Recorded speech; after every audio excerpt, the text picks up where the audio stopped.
Time now to take a look at the stories making headlines in London's local papers with Matt Withers from Archant Media, starting with one that's the sort of story that people who like to get angry at the council are going to absolutely love. Yes, they will. This is in the Waltham Forest Guardian. I think it's a really strong story, actually. This is about the local authorities' cars, which they use to catch people who are idling, that is, keeping their cars parked and stationary while having the engines running, which cause a lot of consternation. They fine people £20 a pop when they catch them doing this. Very distinctive-looking, garish lime green cars.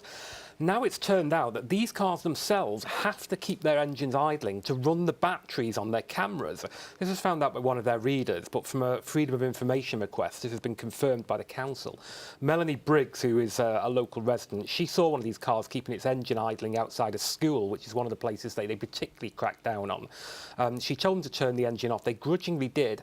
Went back half an hour, it was still chugging away, and she said the batteries needed to keep the cameras going. Turns out they also need to keep the engine going in order for the air conditioning to function. So they say health and safety means they have to do this. I thought the council had a case whilst it was just the battery for the CCTV, but to then chuck in, but the people operating it might get a little hot. Yes, or they put it strong. They say well, the council's actual the spokesman here said that it's not unlawful to have a vehicle idling, which seems to fly in the face of exactly what they're using these cars for. And the cars have to continue releasing these toxins in the air because of health and safety. They say, but the nature of the job being undertaken, the car does sit for extended periods of time, and in summer it becomes excessively hot, which would be reasoned, therefore, that anyone wishing to appeal against being caught and fined £20 for idling outside a school may wish to utilise. They may have made a rod for their own back there. Now, moving on to the Hackney Gazette, and this is possibly the politest parking bay protest ever. Yeah, I really like this. This is, so inside the Hackney Gazette. This is a parking space in the London Fields area of Hackney, which was converted into a mini garden. Somebody called Brenda Poosh, who campaigns for Hackney Living Streets, she got a parking permit, doesn't say whether she has a car, for a bay outside of her house, and she's transformed it into a kind of a people's parking space. So it's carpeted with a fake lawn.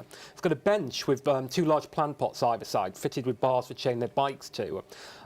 And it's been so popular, it's on its fourth visitor book. The council have now cracked down and say you can't do this. It is very popular. I run past this on regular occasions the last few weeks. I haven't actually stopped to ask what it was, which shows what a hotshot journalist I am. But it is actually, as you say, it's an incredibly polite protest, but the council's left a note on it saying it must be removed, because if you get a permit for parking, that is a permit not for one specific space, it's just to use spaces. It said the notice here has been adorned with strong criticisms of the council's approach, most of which we cannot publish. I also like the fact that it's heavily used, because you can see from that picture there that Victoria Park is all of a 4 foot away, the other side of a fence. Yeah, well, it's on the edges of London Fields itself. London Fields, you can only get a couple of people on there, but a lot of people have stopped and sat on it. As you say, they could just use this huge space inside of it. A couple actually had their first date on there. They wrote in the book, this is the best first date spot in London. So, I mean, it is quite cute, and it's making its point, but the council are not having any of it, unfortunately. Yeah, not for long, not for long. Now, the next story comes with a slight health warning, as much as if you're currently eating your dinner, cover your ears or put the dinner down. Yeah, I mean, I don't know if you're putting a picture of this specific picture, but as they say on Final Score, look away now.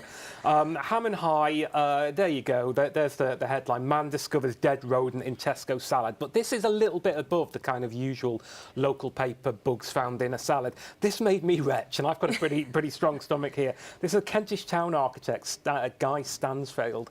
He bought a bag of ready-washed organic salad from the Tesco in Belsize Park, and he discovered a rodent which he believes might be a shrew after he had already eaten half the salad. He said he accidentally put this dead rodent in his mouth. The picture is disgusting. He said, the 53-year-old told the Ham and High, I am still feeling pretty shaken up by the experience, although, to be fair, that might also have something to do with the half bottle of single malt whiskey I downed in an attempt to disinfect myself and unsuccessfully forget what happened. I mean, fair play to him to sticking at half of it. I have to confess, that was my favourite line of the whole piece. Right, we're going to have to move on to our last one. We're running out of time. This is the Wimbledon Guardian, and a tennis champ spotted in a local shop. Shocker. It's a very quick one. It is very prosaic and it is a very quiet time of year. But they say tennis world number 2 spotted in Wimbledon Village. I would have gone with unexpected icon in the bagging area. This is Rafael Nadal, who was pictured by a fan buying a 6-pack of cola in a supermarket in Wimbledon. And he said, you know, how polite. Well, fair play to him. You'd imagine that he's got an army of gophers to run out and get him Coke anytime he wants one. So for him to go out and get in the queue himself to go and get these, I think is probably the mark of the man. OK, fantastic. Well, Matt Withers, thank you very much for joining us.